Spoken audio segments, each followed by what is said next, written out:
I must have read around 28 books. ಅದನ್ನ sum up ಮಾಡಿಬಿಟ್ಟು I have made this point.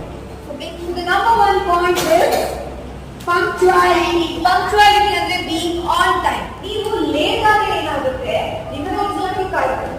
ಅದೇ ನೀವು ಬೇಗ ಬಂದ್ರೆ ನಮ್ಮನ್ನು ಡಿಬೇಟ್ ಮಾಡ್ತಾರೆ.